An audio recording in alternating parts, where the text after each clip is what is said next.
On episode 269 of the Tennis Files podcast, you'll learn the top singles strategies and tactics from Grand Slam champions with Coach Paul Annacone. Hey there, and welcome to another episode of the show. This is Mirban, and I'm really happy to have you listening to this week's show. And yeah, I'm just really excited because I have sectionals in about a week from now. I'm going to Midlothian, Virginia for a 9-0 mixed sectional. So I have a 4-0 partner, and she's a very, very good player. Definitely going to be bumped up next year, I think. But yeah, that'll be a lot of fun. And so I've actually played, I think, 8 out of the last 9 days. So that's been really fun. Definitely getting into pretty good shape and just preparing as best as I can for sectionals. But enough about me. I want to help you get better through the podcast. And today I have a great conversation with Coach Paul Annacone, which many of you have heard of. He is a former professional tennis player and one of the world's leading coaches and commentators in tennis. During his 14 years on tour as a player, Paul won 3 ATP titles and reached a career high ranking of number 12 in singles. He also won the 1985 Australian Open doubles title and finished his career with 14 doubles titles. Paul is arguably best known for working with some of the most incredible and accomplished players ever to pick up a racket, including Roger Federer, who, as we all know, just announced his retirement after Laver Cup, which is certainly sad as he's a legend. Paul also coached Pete Sampras, you probably heard of him, Tim Henman and Sloane Stephens, among many others, and most recently Taylor Fritz.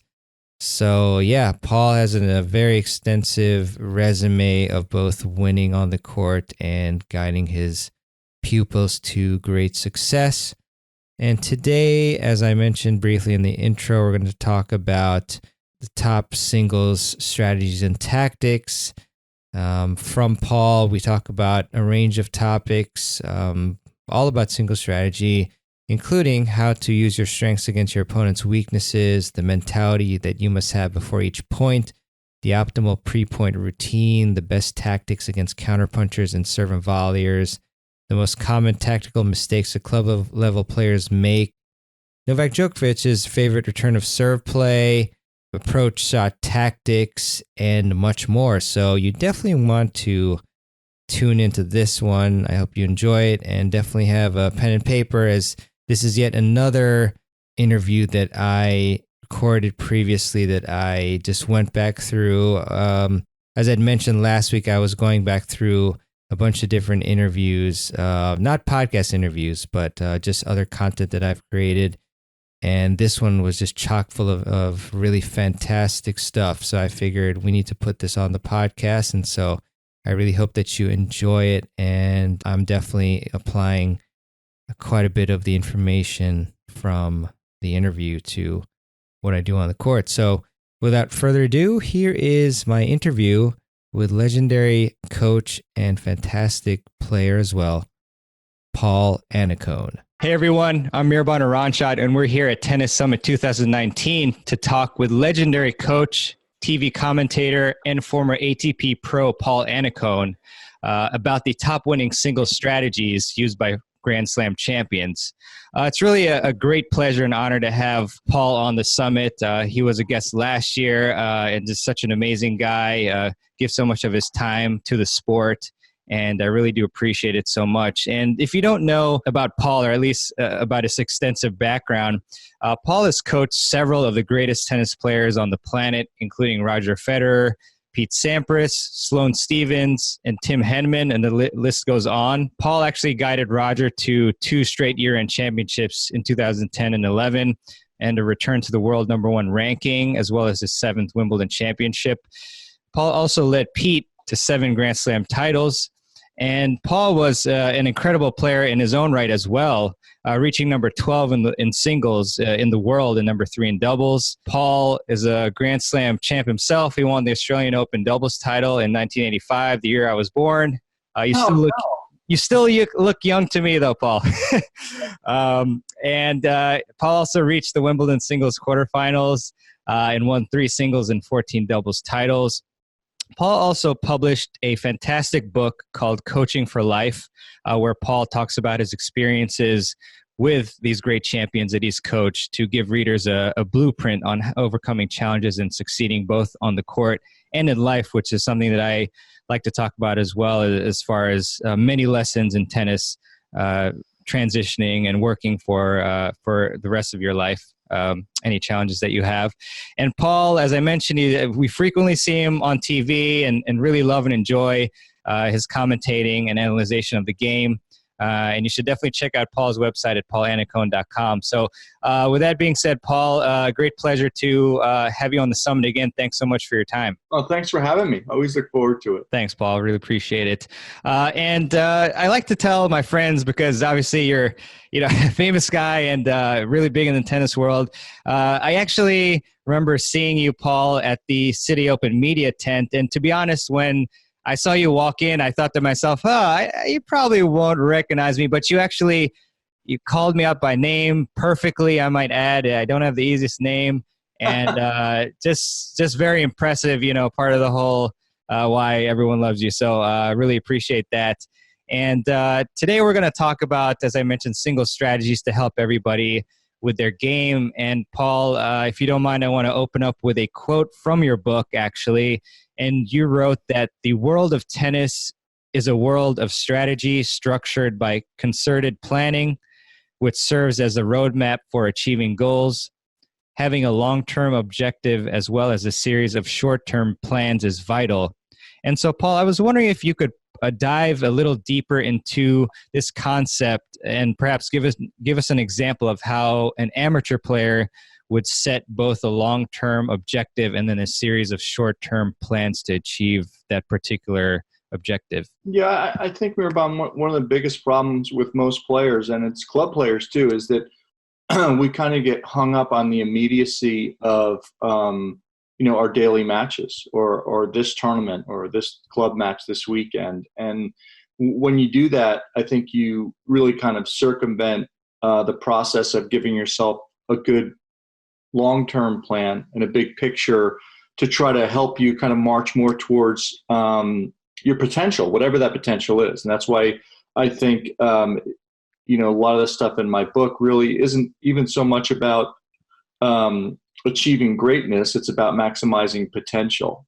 And one of the things that kind of resonated with me in my career coaching Pete and Roger and Tim and my time with Sloane as well is that those players that achieve great things tend to figure out how to manage adversity and how to be pragmatic in times of great emotion.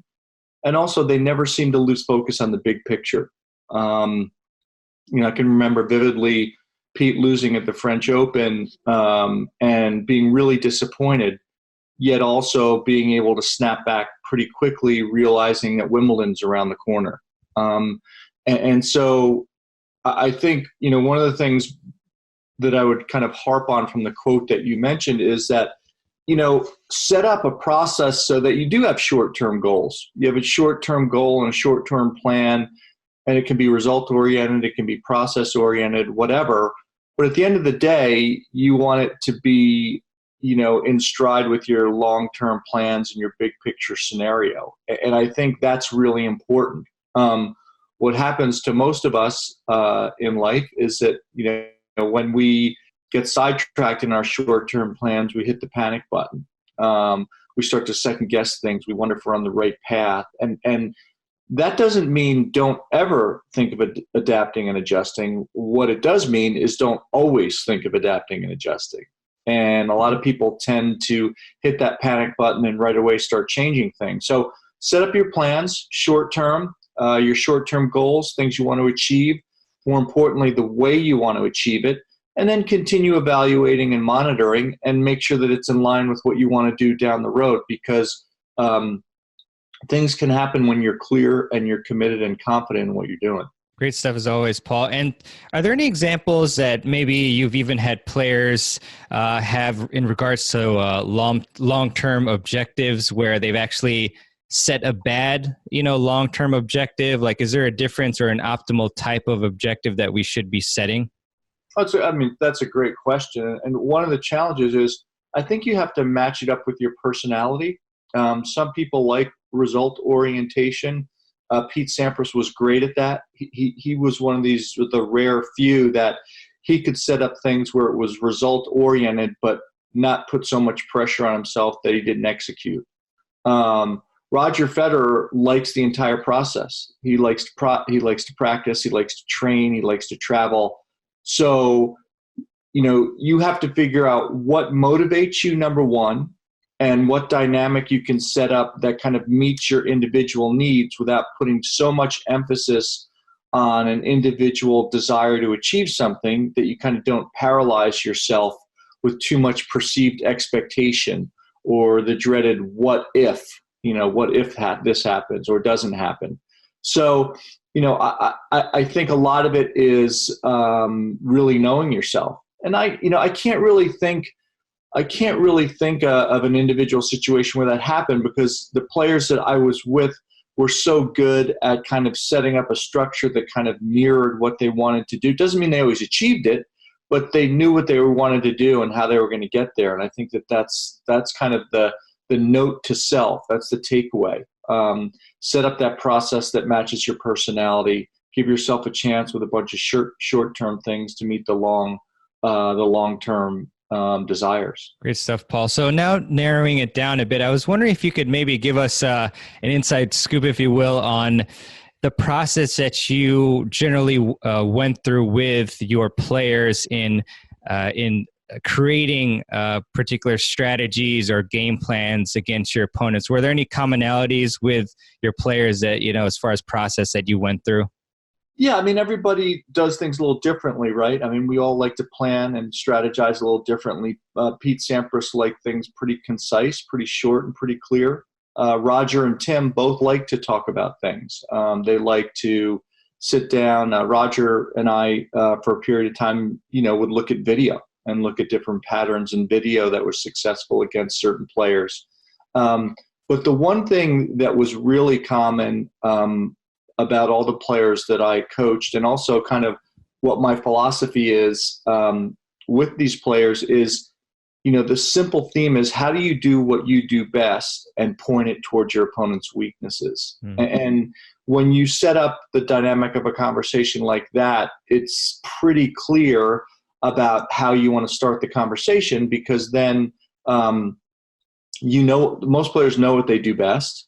And then when you talk about the opponent's weaknesses, then you can talk about point structure and ways to attack those weaknesses. Good stuff, Paul. And I think, at least from the amateur player point of view, and this is geared more towards the pro game now for a second at least, sometimes when you watch the pros, it seems like there are no weaknesses. So when you have a player that you're coaching who's playing against a fantastic player, is there always some sort of weakness or something that you can go towards, attack? Yeah, usually. Look, no player's perfect. You look at Roger. Historically, the people, Rafa Nadal, like to attack Roger's backhand with his lefty forehand. Rafa Nadal, one of the greatest of all time. You have to find ways to attack his serve, because if you let the point start, then he gets really offensive. Novak Djokovic isn't a great server, so you have to find ways to pressure his second serve. So everybody at every level has something that they have a little bit of a weakness on, and you just have to figure out how to plug that in. But you're right. The pro level, look, that's why they're pros, right? There's not going to be many glaring things that go wrong, but you're talking about narrow margins, and you're talking about opportunities to exploit players with just minimal gaps. So you just have to figure out how to do that. I really appreciate you pointing that out, Paul, because I play a bunch of USA leagues and sometimes tournaments, and sometimes I hear my fellow players who they have to face somebody very good. They just say, "Oh, he has no weaknesses. Like, I don't know what to do." But it's a matter of, I think, just really thinking deep, clearly, and analyzing the game instead of kind of giving up there. But appreciate that, Paul. And now just a couple general strategies. Are there a couple either general strategies or big concepts that you would advise amateur players to incorporate so that they can be successful or have a good start in the matches? Sure. I mean, that's a good question. And, one of the themes that I think works across the board, doesn't matter what your level is just kind of the ability to stay committed to a point-for-point mentality. So how disciplined can you be pre-point time and time again to be ready to play the next point? And that goes right into our thoughts about short-term planning and goals, is that you want to make sure that you are ready to play each point like it's match point and it's your last point. And if you can set that up as a habit, what tends to happen is you start to make less unforced errors. And the errors that you do make tend to be execution errors versus shot selection errors. Now, execution errors are just a matter of picking the right shot and missing the ball. And I always opt for those, because if you're playing the right shots, that means you're going to get better at doing the right things in the big moments, and you're going to miss less. If you start to make bad decisions and miss shots, then you have to do double education. First, it was a bad decision. Why was it a bad decision? Second, you missed the shot. What did you do wrong technically with the shot? So the more you can simplify it and make the good decisions and make the evaluations about the decision making, and the more you can focus on that point-for-point mentality, regardless of what your level is, you're going to maximize your skill set. Great stuff, Paul. And do you have any tips for us on how to focus more on that point-for-point mentality? Because I suppose, sometimes some players will try it and then they'll stray away from it. And so if you have any advice on that, that would be... I mean, it's just like, it's kind of like everything else in life, right? You want a pre-point routine that's pretty similar. Try to make sure when you get up to the line and you're serving, you bounce the ball the same amount of times. You have an idea in your mind what you want to do this point. Serve wide, hit the first ball to the open court. Serve and volley at the body. Whatever it is, have that theme in mind and try to repeat that kind of pre-serve routine every time, because then you're giving yourself a very programmed habit and a good one, because that'll give you focus on how you want to play. So I think the idea is try to make things habit forming, good habit forming. Want to make things simple and clear in your mind about what you're trying to do. And then you want to make sure you have a clear picture of it in your mind before you step up to the line. Appreciate that, Paul. And so in my my research, doing some digging, I actually found that you created some DVDs on playing different types of players, which is very cool. And so I thought perhaps I'd ask you about a couple of strategies for a couple different types of players. And I think one of the ones that the player types that amateurs have the most trouble with is what I think you can guess, the pusher, or maybe a better word is a counterpuncher. So playing these types of players, I was wondering if there's any, a couple of strategies that you could give us on how to be successful against these players. Yeah, it's tough playing counterpunchers, right? Because they absorb your pace and then redirect balls. And sometimes the better shot you hit, the more difficult it is to hit the next shot, because they absorb it and redirect it so well. So the thing about playing a counterpuncher is you have to be really clear in your mind before you play the match, understanding that it's going to take an extra ball or two to finish each point. And you have to accept that. And also, given counterpuncher styles, sometimes you have to figure out ways to break up their rhythm so that they're not as comfortable, and they've got to create stuff themselves using low slices or high heavy rollers to them.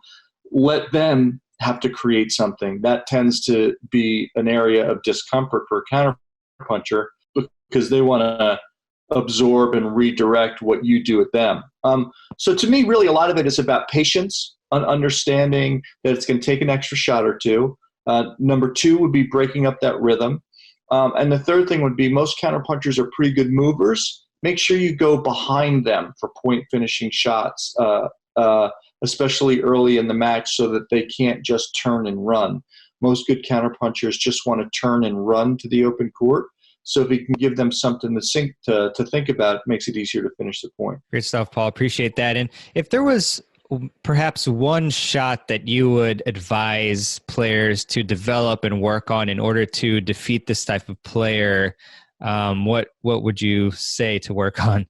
Well, the most important shot, I think, in the game, both is the serve and the return of serve. ready to start at the rally. So if you can get really effective and efficient at hitting targets on your serve, it's going to be much easier to get on the offense. And conversely, if you can get effective on being a good returner of the second serve, it's going to pressure your opponent's first serve percentage. So serve and return of serve, to me, are both key areas of focus, and that should open up opportunities to try to get the counterpuncher in kind of an imbalanced situation. Awesome, Paul. And so another type of player that we sometimes encounter, although I would say actually probably 4-5 and above rather than below that, but is a serve and volleyer. So with them, are there any particular strategies? I mean, I know for me, I try to hit heavy spinning balls that, would dip to their feet, but are there any particular strategies that you would advise us to use on these players? Yeah, well, just make sure, the big thing is to make sure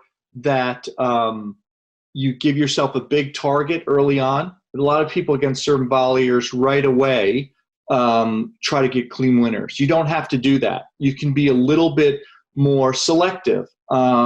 So give yourself the opportunity to go right at them when they serve and volley, right? So they've got to create space, and then they can volley from an uncomfortable or off-balance situation, and then you can beat them on the next ball. So look at the 1-2 punch. So don't feel like if it's a serve and volleyer, you have to right away hit a winner. Give yourself a little bit of margin to go right at the body. And remember that when you play a serve and volleyer, you play someone that likes to come forward. If you hit the ball laterally in the rally, it's much more difficult to come forward. So keep them going side to side, and then they can't come forward. That's another key component about keeping the serve and volleyer or the net rusher back. Thanks, Paul. And regarding the lob for these players, are there any specific situations where you would recommend that we employ the lob against these serve and volleyers? 100%. Beginning of matches, especially against the net crashing serve and volleyer, when you see someone that likes to hit the first volley and then get right on the net, you have to invest on lobbing over their head. Even if you miss a few long, let them know that that is one of the tactics you're going to use, because it gets them off the net. Awesome. Early in the match especially. Mm-hmm, mm-hmm. Great stuff. And Paul, as far as players, so as I'll direct this towards amateurs especially, in your experience, helping out amateur players, what are some tactical mistakes that you have found that they make? One of the biggest things that amateurs do is what we all do when we're fans of sports. The amateurs want to go out and they want to hit their forehand like Rafa, or they want to serve like Isner, or they want to, and you have to realize that the biggest thing is pace of shot is actually less important than location of shot. So if you can get location and consistency down first, it's much easier to increase how hard you hit it. If you try to go with speed first, it's much more difficult to then get accuracy. So I encourage all players at all levels, especially initially, to try to get really consistent with their shot location, and then figure out how consistently they can do it, then gradually increase how hard they hit the ball. Great, Paul. And so you mentioned, of course, previously that the serve and return are, two of the most important parts of the game, of course.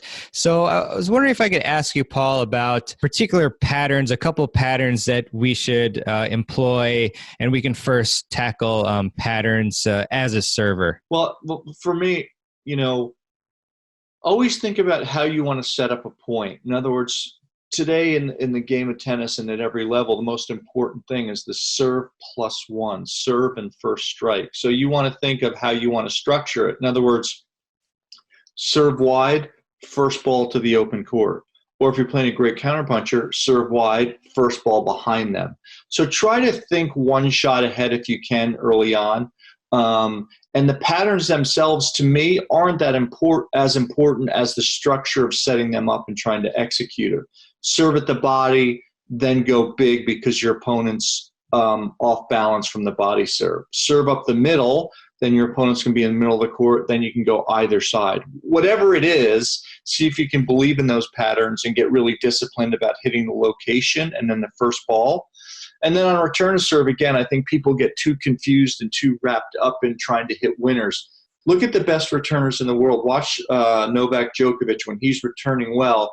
Notice where the majority of his returns go. He goes strong up the middle of the court, because what happens is the player then has to try to get out of the way, create their own angle. And by doing that, Novak then is in the middle of the court for the next ball and could go either sideline to open the court up. That works at every level. You can do that at the club level too. So don't be hung up on hitting a perfect return to the side. Go strong up the middle of the court. Thanks for that, Paul. And this might be more of a mindset question, but just curious to ask you this particular situation, which I and I'm sure many players, of course, have struggled with, is when you're up against a much higher ranked opponent. Talk to us through any particular strategies or mindset, shifts that we might need to make in order to give us the best chance, at least, to be successful against those types of players. Well, one of the most important things about playing better players, and I did it on the Pro Tour tours, when I played a great player, I actually felt a sense of relaxation, because the level of expectation drops, right? You're not supposed to win that match. So then you could take a breath and just kind of play. And so then once that expectation drops, figure out what you do well, and see if you can free up and allow yourself to maximize how well you can play, because you're not supposed to win. That being said, try to be comfortable playing within your own talent level. One of the most important things to tell young players, whatever level they're playing at, is you don't have to be better than you are to compete with this person. When I work with a young pro, when you're going to go play, if you're ranked 150 and you're playing a top 10 guy, don't think you have to be perfect. Play your style of play and watch how that plays you into the match, and then you adjust from there. Great stuff, Paul. And yeah, I actually spoke recently with Jeff Salzenstein, who I don't know if you remember this match, but he played Michael Chang, and he was actually very relaxed, and he won the first set, but then he dropped the next three, and he mentioned that after that first set, he felt almost like he had already won, and then he had relaxed too much. So I was wondering, too, if maybe you could comment on situations where we are successful midway in a match, and how we can keep our mindset and prevent dropping off, because this is a common issue where you win the first set and then your level drops. Sure. It's like I said, we talked about before, how disciplined can you be in your pre-point routine? How disciplined can you be point after point after point? And by discipline, I also mean keeping the thoughts out. I've got the first set under my belt, or I'm down a set, whatever. See how well you can focus on that point. And the better you get at focusing on the point and focusing on whatever the strategy is, the more likely you're going to be able to sustain it throughout a match. One of my favorite players is David Ferrer. And he might be, along with Rafa on the men's side, the two best at just playing every single point and not having any fear of consequences, because all they're thinking about is the next point, not what if I win it, what if I lose it, where am I, what the score is this is what I want to do this point. And when you do that time and time again, it becomes habit. So no matter what your level is, you can try to execute that. Great stuff, Paul. You read my mind perfectly. One of my questions was going to be about your favorite tacticians on the tour.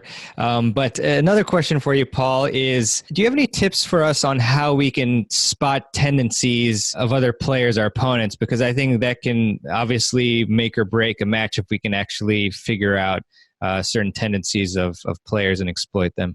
Well, a simple thing is just to watch them and watch their location, right? Watch the location of where their shot selection and where the shots go. I mean, everybody has things they prefer to do. The best players do everything pretty well.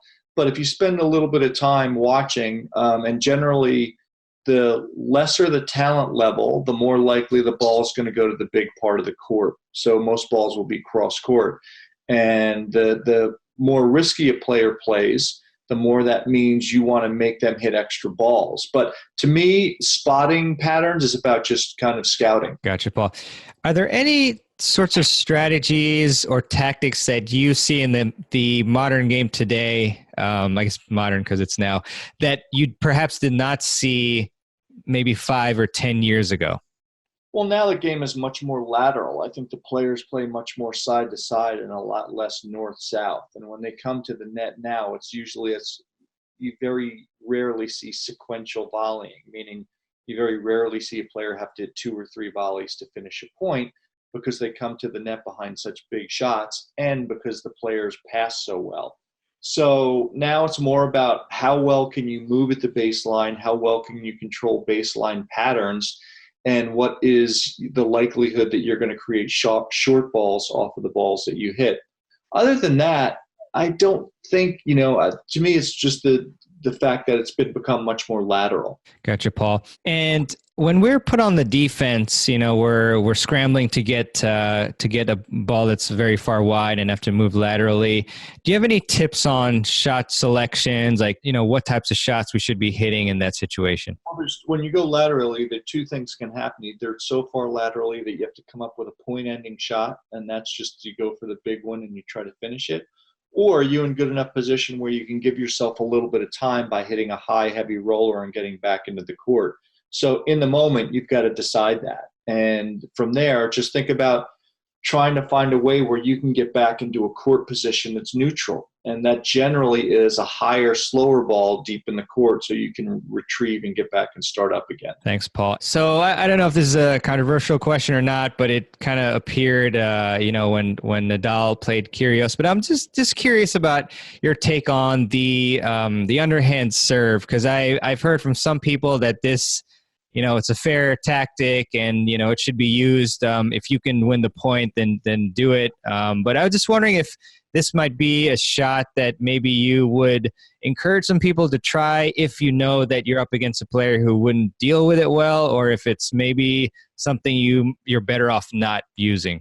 Yeah, no, why not? I mean, if someone's back at the fence returning, serve underhand. That's like saying, well, the guy's playing deep in the court, I probably shouldn't hit a drop shot. Well, I mean, it's not there's nothing wrong with it. You're trying to figure out how to win, trying to take advantage of a situation that your player is giving you, your opponent's giving you. So, for instance, if you're playing a huge server and the returner decides to stand way inside the baseline, then you serve body serve so they can't get out of the way. So you just have to figure out strategically what's there for you to use, and I've got no problem with the underhand serve. Gotcha, Paul. And one more question for you regarding strategy. Is there any sort of out-of-the-box strategy, tactic, or big picture concept that maybe you would recommend that we try to use that you think maybe would be considered unconventional or isn't used so often by the mainstream tennis? Yeah, one simple theme is don't get hung up on when you do have a short ball to come to the net, don't get hung up on having to hit the ball close to the sidelines. Go strong up the middle of the court. People don't come in up the middle enough. You can't come in up the middle off a neutral ball. But if you hit it hard, it's very difficult for the player to create enough time and enough angle to pass on you. So logically, a lot of people think I've got to hit it where my opponent isn't. Sometimes right at them is a good play. Yeah, I love that play.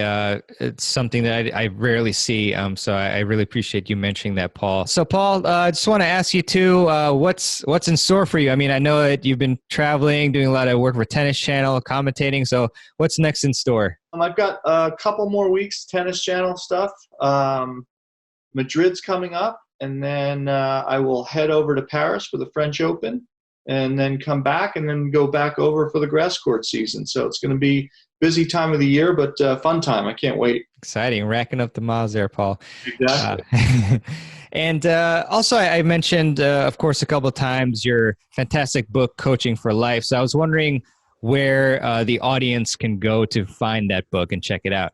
Well, thanks, Mirvan. That's great. You can go to paulannacone.com, or you can go to iReBooks, irebooks.com, or Amazon and Amazon.com. So all three places you can give it an order and hopefully have a read and enjoy it. For sure, Paul. And we'll everybody will have the links below this video. So definitely look below and click for sure. And Paul, what is the best place for people to connect with you, learn more about you, and just conversate with you? Yeah, I mean, I guess probably my website, go onto my website, which is more but my website's basically there for my book. I've got a Facebook page that periodically I throw on some things about what's going on in the tennis world, but the Facebook page is probably the best thing. And I throw up some stuff on Instagram now and again, and on Twitter. So the social media platforms are usually pretty good place to see what's going on. I tend not to be an overly active user, but if there's stuff on my mind or something happened in the tennis world, then I try to participate. Good stuff. Have you gotten into Instagram stories much yet? A little bit. My daughter's trying to help me with it. Cool. Okay, you're in good hands then. All right. I should be good. Excellent. And so last question for you, Paul, which often I like to use to close. What is one key action step that you can give us to help us improve our strategy? The biggest thing I would say is make sure you realize every day you play, every ball you're hitting, you're either creating good habits or bad habits. And try to make sure that you give yourself really good decisions about each shot you hit. Not necessarily if it's in or out, is it the right shot? And if you're hitting the right shot, you're going to get better. Love it, Paul. Well, as I mentioned, it's always a pleasure and an honor to speak with you, and want to thank you so much for everything you're doing for the tennis world, and really appreciate it. I hope to see you at the very least at the City Open in DC, if not at more tournaments. But yeah, I wish you all the best, and thanks so much for being on the summit. Really appreciate it. Thanks, Mirabon. I appreciate it. If I don't see you sooner, I'll see you in Washington. Thanks, Paul. All right. I really hope that you enjoyed my interview with Coach Paul Annacone. Paul, thanks for all the contributions you made to the Tennis Summit and the podcast over the several years. Definitely a really cool guy and very giving to the sport. So big kudos to you, Paul.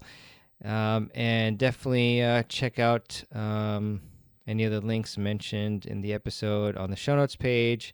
And you can also go to paulannacone.com, and you can also check out Paul's book called Coaching for Life as well.